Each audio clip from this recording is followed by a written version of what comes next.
Friends, कैसे हैं? उम्मीद करते हैं कि आप सभी भी अच्छे होंगे। आपका मेरे चैनल सरकारी टैलेंट में एक बार फिर से बहुत बहुत स्वागत है।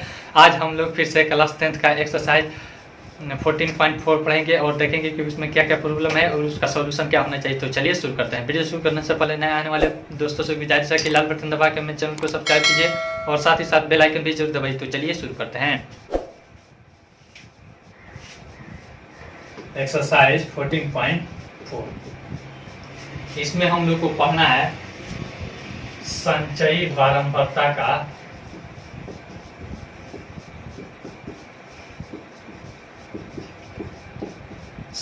बारंबारता का निरूपण, आरेखीय निरूपण। ठीक है ना? इसका आरेखीय निरूपण हमको पढ़ना है। जैसे आप देखे होइएगा, मैच आप लोग अक्सर देखते हैं, उसमें देखते होंगे कि कोई खिलाड़ी कहाँ कहाँ रन मारा है, किधर किस किस साइड में वह गेंद मारा है, तो यहाँ से दिखाई देता है। यहाँ से ऐसे रहता है, ऐसे रहता है, ऐसे रहता है, लॉन्ग रन के तरफ रहता है, इधर लेग साइड में रहता है, पीछे रहता है, दिखाता है। तो हमको क्या केवल देखने से ही समझ में आ जाता है कि वह किधर किधर मारता है। नहीं, अगर उसी को कमेंटेटर बोल कर बताता तो हमको ज्यादा अच्छा से समझ में नहीं आता। ठीक है ना? इसीलिए हमको संचयी बारंबारता का आरेखीय निरूपण पढ़ना आवश्यक है। ठीक है ना? तो देखिए कैसे इसका निकालते हैं। संचयी बारंबारता दो तरह का होता है। संचयी बारंबारता कितने तरह का होता है? दो तरह का, एक कम प्रकार और एक फिर अधिक प्रकार से। ठीक है ना?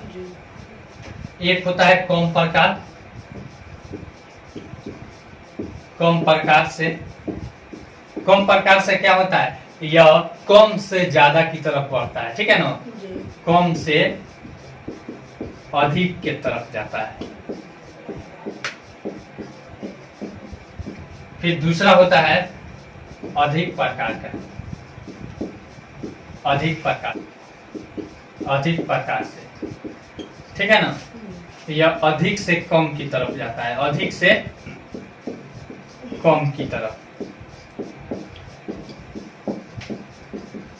ठीक है? अब देखिए, हम सवाल के आधार पर इसको हम बताएंगे कि कौन सा कम है और कौन सा ज्यादा है। इसमें और एक चीज और बताने की जरूरत है। जब कम प्रकार का रहता है तो हम क्या लेते हैं? इसका उच्च सीमा वाला निर्देशांक लेते हैं। ठीक है ना? अगर अधिक प्रकार से हम लिखते हैं तो निम्न सीमा को निर्देशांक हम मानते हैं। ठीक है ना? यहाँ पे संचयी बारंबारता जो रहता है उसको किस पर मानते हैं? संचयी बारंबारता को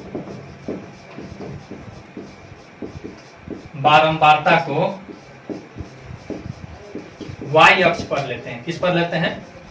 y अक्ष पर। ठीक है ना? और फिर जो और सब निर्देशांक रहता है उसको किस पर लेते हैं? x अक्ष पर लेते हैं। और उसको क्या लेते हैं? शेष को x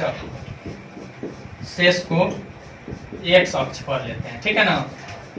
x अक्ष पर लेते हैं। ठीक है? अब देखिए, पहला सवाल हमारा दे रहा है निम्नलिखित बंटन किसी फैक्ट्री के 50 श्रमिकों की दैनिक आय दर्शाता है। यहाँ पे दैनिक आय श्रमिकों की संख्या दे दिया है। यहाँ पे दैनिक आय, फिर यहाँ पे दिया है श्रमिकों की संख्या, श्रमिकों की संख्या। फिर देखिए क्या क्या दिया है हमको।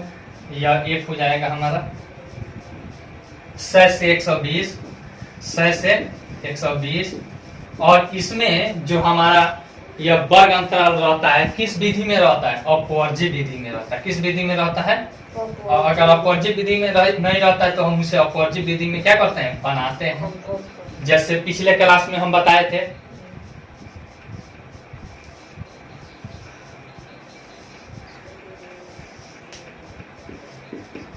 कहाँ तक है देख लेते हैं। 180 से 200 तक है। इस किताब में दिखाई भी नहीं दे रहा है।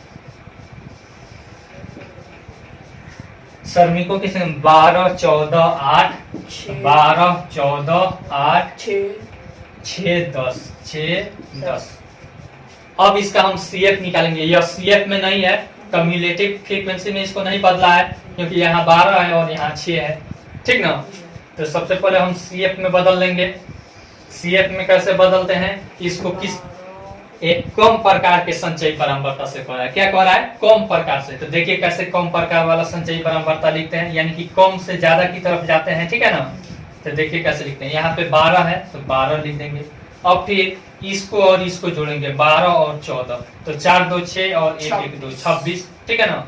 फिर इसको और इसको जोड़ेंगे, 8 6 14 और 2 1 3 34, फिर 34 और 6 40, ठीक है ना। 40 10 50, कोई दिक्कत। यह हो गया हमारा CF हो गया। अब इसी को क्या करना है, हमको आलेख रूप में या फिर आरेखीय रूप में क्या करना है, निर्देशित कर देना है, ठीक ना।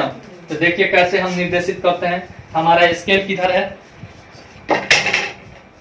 निर्देशांक ज्यामिति हम पढ़े हुए हैं, आपको याद है कि नहीं याद है, ठीक है ना। देखिए ऐसे हम निर्देशांक ज्यामिति में पहले x अक्ष लेते थे, x अक्ष, और फिर y अक्ष लेते ना थे। देखिए तो हमने क्या कर दिया, x अक्ष ले लिया, ठीक है। अब फिर y अक्ष लेंगे, यहाँ पे हम ऐसे ले लेते हैं, कोई दिक्कत। अब इस पर संचयी बारंबारता लेंगे, इधर क्या लेंगे, बराबर बराबर इसको लेते हैं। इसका मान आप अलग अलग लिख सकते हैं, यह हमारा y हो गया और फिर क्या हो गया, यह x हो गया, ठीक है ना, x अक्ष। फिर यहाँ पे हम लिख देते हैं संचयी बारंबारता कितना है इसमें देखते हैं। सबसे कम कितना है इसमें, 12 है, और सबसे ज्यादा कितना है, 50। तो यानी कि 10 का अंतराल अगर हम ले लेते हैं तो हमारा आसान रहेगा, ठीक है ना। बराबर बराबर लेते हैं, स्केल ले लीजिएगा और नहीं तो ग्राफ पेपर खरीद लीजिएगा, ठीक है ना। उसमें बराबर बराबर दिया रहता है। देखिए ऐसे हम कर लेते हैं। देखिए 4 पर है, फिर 8 पर, फिर 12 पर, फिर 16 पर, फिर 20 पर, फिर 24 पर, ठीक है ना। यहाँ पे हम ले लेंगे, क्या हो जाएगा, 10 20 30 40 50 60, ठीक है ना। फिर इधर हम लेते हैं, ठीक है ना। तो हमारा देखिए वर्ग अंतराल क्या है, 100 से शुरू है, ठीक है ना। 100 से 120। अब यह कम प्रकार का बारंबारता बंटन सारणी हमको, यानी कि इसका आरेख बनाना है। तो क्या करेंगे, कम प्रकार में हम इसको लेते हैं, यानी कि उच्च सीमा को लेते हैं। क्या करते हैं, x अक्ष पर किसको लेते हैं, उच्च सीमा। तो यहाँ पे हम 100 ले लेंगे इधर मान लीजिए, और फिर बराबर बराबर अंतराल तक हम लेंगे 200 तक, ठीक है ना। तो चलिए हम यहाँ पे देख लेते हैं ऐसे करके।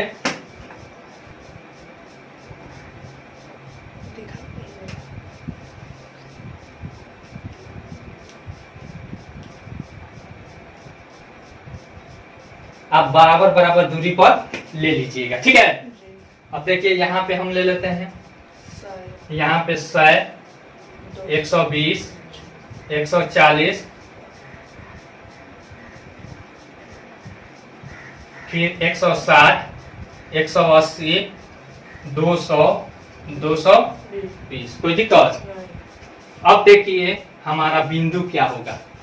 पहला बिंदु हमारा देखिए क्या हो जाएगा, 120 और 12, 120 और 12। तो जैसे हम निर्देशांक ज्यामिति में लेते थे, नीचे वाला x अक्ष लेते थे, ठीक है ना, पहले वाला। तो 120 यहाँ हो जाएगा। अब 120 के ऊपर जाएंगे और फिर y अक्ष में क्या है, 12 है। तो 12 थोड़ा सा 10 से इधर होगा कि नहीं, और यहाँ पे परपेंडिकुलर आएगा, यानी कि यह बिंदु हमारा क्या हो जाएगा, 120 और फिर 12, 120 12, कोई दिक्कत। फिर उसके बाद 140 26, 140 26, यानी कि 25 से थोड़ा सा ऊपर होगा। स्केल की सहायता से आप थोड़ा सा, ग्राफ पेपर रहेगा तो और खूब बढ़िया रहेगा। यह बिंदु हमारा हो गया क्या, 140 26, कोई दिक्कत। फिर उसके बाद 160 यहाँ पे, और फिर 34, 160 34, यहाँ पे 30 है, अधिया से थोड़ा सा कम रहेगा, ठीक है ना। यहाँ पे आ रहा है ना, यहाँ पे 160 34 ठीक है। जी। फिर उसके बाद हो जाएगा 180 40, यहाँ पे देखिए 40 है ना, जी। और यहाँ पे यह हो जाएगा बिंदु हमारा 180 और फिर 40, कोई दिक्कत। नहीं। फिर उसके बाद देखिए 200 और 50, 50। यहाँ से 200 से ऊपर जाएंगे, ठीक है ना। अब 50 के इधर समानांतर आएगा, इधर यहाँ मिलेगा, जी। यानी 200 और फिर 50, कोई दिक्कत। नहीं। अब फिर इसी बिंदु को हम अपने फ्री हाथ के द्वारा हम क्या कर देंगे, मिला देंगे, यही हो जाएगा हमारा क्या, आरे। क्या हो जाएगा, आरे। किसका आरे, संचयी बारंबारता का आरे, फ्री आरे, ठीक है ना। इसी को हम कहते हैं तोरण। इसी का क्या नाम है हमारा, तोरण, ठीक है। जी। चलिए मिटा दे इसको। जी। दूसरा सवाल क्या कह रहा है, देखते हैं। दूसरा सवाल कह रहा है, किसी कक्षा के 35 विद्यार्थियों की मेडिकल जांच के समय उनके भार निम्नलिखित रूप में रिपोर्ट किए गए। उपरोक्त आंकड़ों के लिए कम प्रकार का तोरण खींचिए, इसके बाद माध्यक भार ज्ञात कीजिए, ठीक है। माध्यक भार ज्ञात करना है। चलिए सबसे पहले यहाँ पे दे दिया है भार केजी में, फिर उसके बाद दे दिया है विद्यार्थियों की संख्या,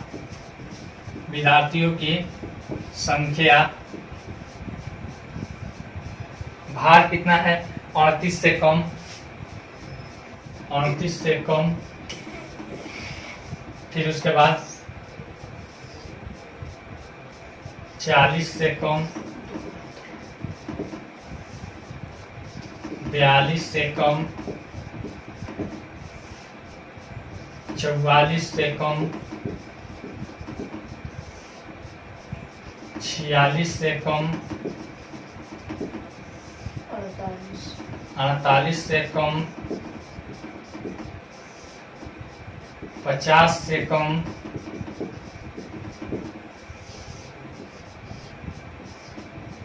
52 से कम।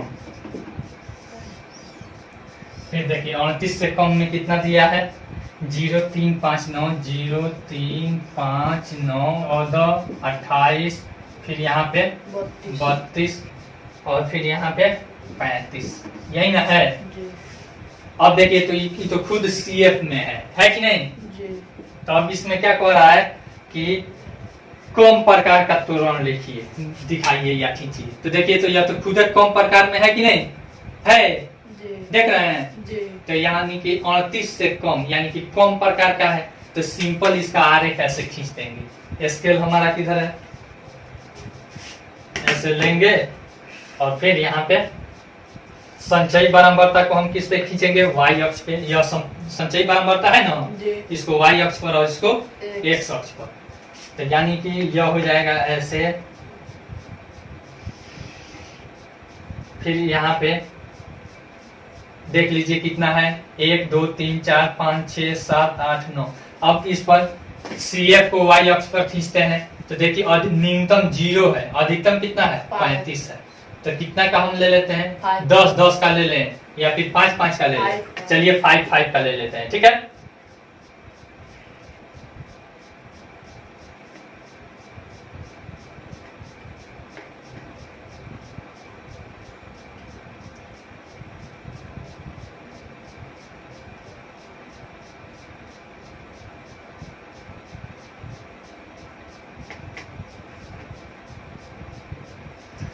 इधर 0 हो गया नहीं, जी। यहाँ पे हम ले लेते हैं 5 10 15 20 25 30 35, ठीक है। जी। आगे भी आप ले सकते हैं 40, इसको वाई अक्ष मान लेते हैं। फिर इधर देखिए एक्स अक्ष पर हम क्या मानते हैं, एक्स अक्ष पर हमारा 52 है, कहाँ से स्टार्ट है 29 से, ठीक है ना। जी। यानी कि इधर 5 6 1 7 है, यानी कि 7 डिवाइड ले लेते हैं, ठीक है ना।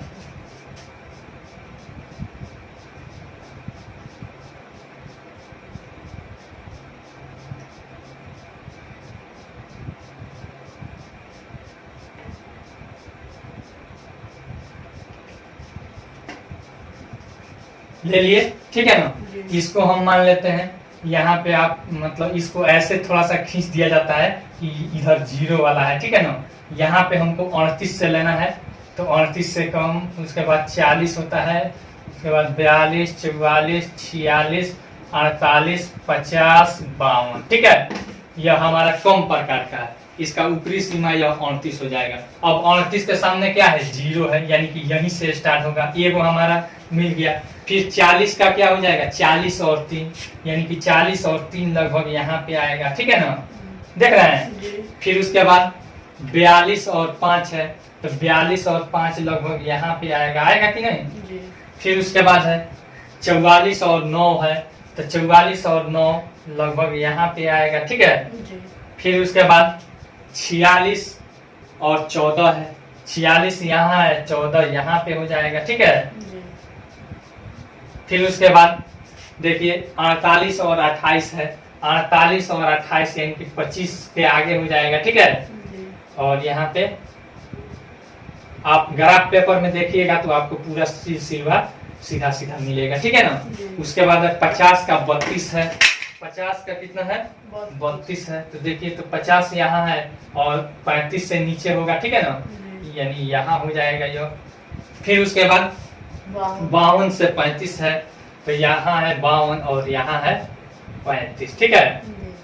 अब सभी को क्या करते हैं, सभी बिंदु को अपने फ्री हाथ से ऐसे मिला देते हैं, ठीक है ना। फिर ऐसे मिलाते हैं, फिर ऐसे मिलाते हैं, फिर ऐसे मिलाते हैं, फिर ऐसे, फिर ऐसे। यही हो गया हमारा क्या, कम प्रकार का तोरण, यानी कि नीचे से ऐसे जाना, ठीक है। जी। चलिए यह हो गया आपका। फिर कह रहा है कि तोरण खींचिए, उसके बाद माध्यक भार ज्ञात कीजिए। क्या करना है, माध्यक भार ज्ञात करना है। तो देखिए तो यह कितना है, माध्यक निकालने के लिए n/2 निकालते हैं ना, जी। n/2 यानी कि n का वैल्यू कितना है, 35 है ना, जी। 35/2 बराबर 17.5। क्या करते हैं, 17। क्या आया, 17.5। तो 17.5 से देख लीजिए, यहाँ पे 17.5 लगभग यहाँ होगा, यहाँ से इसके समांतर हम इस पे लंब डालते हैं, ठीक है ना, तोरण पे लंब डालते हैं। और फिर यहाँ से ग्राफ पेपर में आप लंब खींचिएगा, यहाँ पे जहाँ पे होगा वहीं क्या हो जाएगा हमारा, लगभग 47 हो जाएगा। माध्यक बराबर 47 के करीब में आ रहा है, माध्यक बराबर 47।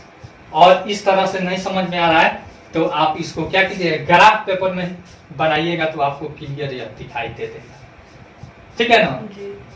47 या 46 के करीब में आएगा। यहाँ पे लिख भी देते हैं, यहाँ पे ओ बिंदु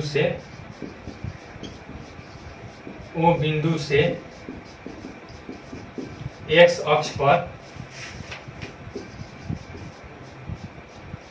लंब क्या होगा, माध्यक होगा, या फिर इस ओ बिंदु पर जहां होगा ना, जी। इसी का एक्स अक्ष क्या होगा, माध्यक होगा।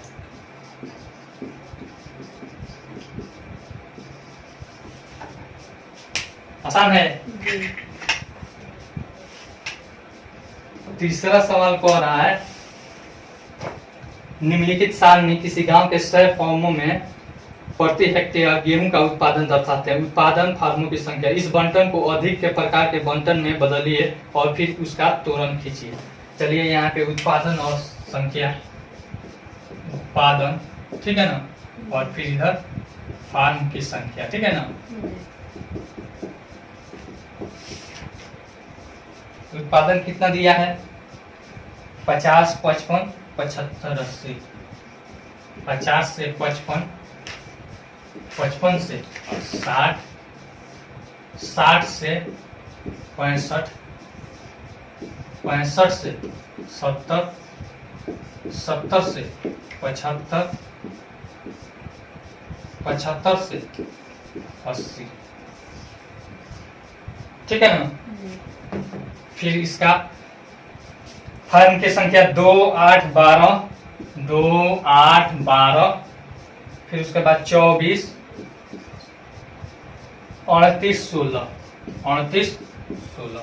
अब देखिए तो यह आपको यहाँ तक दिखाई देगा कि क्या है, यह CF है, ठीक है ना, कम्युलेटिव फ्रीक्वेंसी, लेकिन यह नहीं है। अंत में देखिए तो क्या है, 16 है, और इसका टोटल यानी कि समेशन ऑफ एफ कितना हो जा रहा है 8 6 14 4 18 2 20 8 28 2 30 का जीरो हाथ में आया 3 1 4 3 7 2 9 1 10 सर फॉर्म आ गया कोई दिक्कत। नहीं। अब सी एफ निकालेंगे क्या करेंगे सी है। सी एफ ठीक है। जी। तो सी एफ निकालने के लिए हम क्या करते हैं अब इसको कह रहा है अधिक प्रकार से निकालिए कैसे निकालिए अधिक प्रकार से निकालने के लिए दे रहा है यही ना दे रहा है। जी। तो देखिए कैसे निकालते हैं यहाँ पे 100 है ना जी। टोटल लिख देंगे अब उसके बाद 100 में से इतने घटाएंगे तो कितना हो जाएगा 100 में से 2 घटाएंगे 98 ठीक है। जी। फिर उसके बाद अब 98 में से 8 घटाएंगे तो कितना हो जाएगा 90 ठीक है ना। जी। फिर 90 में से हम 12 घटाएंगे ठीक ना तो यह हो जाएगा हमारा कितना आपको 8 और फिर यहाँ पे 8 में से 1 जाएगा 7 78 अब 78 में से 24 घटाएंगे देखिए यहाँ पे 4 और फिर यहाँ पे 5 ठीक है ना। अब 54 में से 29 घटाएंगे 6 और फिर 1 ठीक है ना लास्ट वाला आ गया। जी। इसी तरह से हमारा क्या निकलता है अधिक प्रकार का त्वरण निकलता है यानी कि 12 ये कम्युलेटिव फ्रीक्वेंसी संचयी पालन करता है। अब इसका हम क्या करते हैं त्वरण निकालते हैं। अब क्या करेंगे इसका त्वरण निकालेंगे तो इसमें देखिए हम क्या लेते हैं कम प्रकार में हम उच्च सीमा लेते थे कि नहीं जी। और अधिक प्रकार में हम क्या लेंगे निम्न सीमा को लेंगे क्या लेंगे निम्न। निम्न सीमा यानी एक्स अक्ष पर हमारा हो जाएगा यह निम्न सीमा और वाई अक्ष पर यह हो जाएगा ठीक है ना कम्युलेटिव फ्रीक्वेंसी। देखिए सबसे पहले ऐसे खींच लेते हैं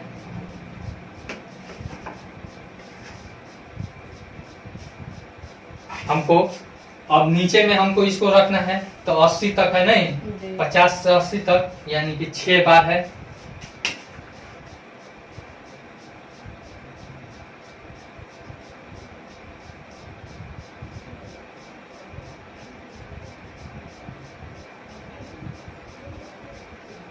फिर उसके बाद यह सी एफ को यानी कि संचयी बारंबारता को हम क्या ले लेंगे वाई अक्ष पर ले लेंगे ठीक है।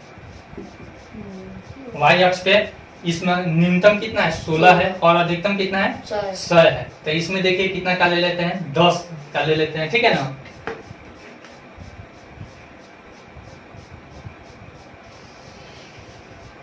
कोई दिक्कत नहीं।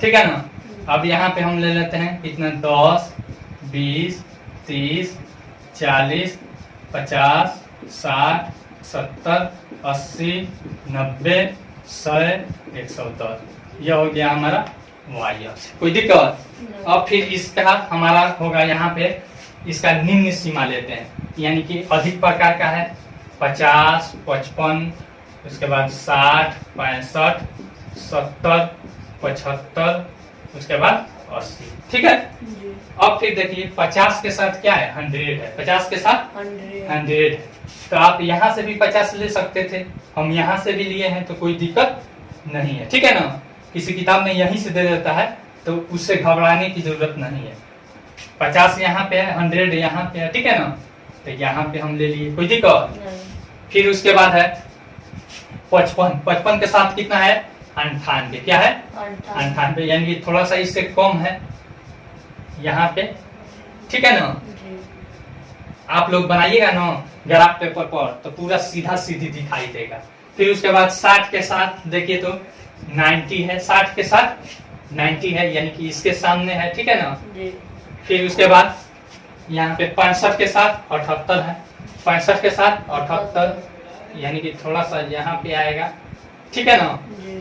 फिर उसके बाद 70 के साथ 54 है 70 के साथ 54 यानी कि 50 4 54 ठीक है ना। जी। देखिए यहाँ पे हो जाएगा ठीक है ना। फिर उसके बाद 75 के साथ 16 है 75 के साथ 16 है देखिए यहाँ पे कहाँ है 75 के साथ 16 75 यहाँ है और 20 से थोड़ा सा कम होगा ना यहाँ ठीक है ना। अब इसी को क्या करेंगे फ्री हाथ के द्वारा हम इसको ऐसे मिला देंगे, ठीक है ना। जी मिल गया। जी। यही है हमारा अधिक प्रकार का तोरण। तोरण। कोई दिक्कत? नहीं। इस चैप्टर में हम लोग को बस यही पढ़ना है और ज्यादा कुछ नहीं है। आपका यह चैप्टर खत्म हुआ। कल हम लोग प्रोबेबिलिटी यानी कि प्रायिकता पढ़ेंगे। आई होप आपको यह चैप्टर समझ में आ गया होगा। अगर फिर भी आपको कोई प्रॉब्लम होता है तो आप जरूर कमेंट करके पूछ सकते हैं। वीडियो देखने के लिए बहुत बहुत धन्यवाद। Thanks for watching. कोई भी अगर बच्चे पढ़ना चाहते हैं तो उनके पास जरूर शेयर कीजिए।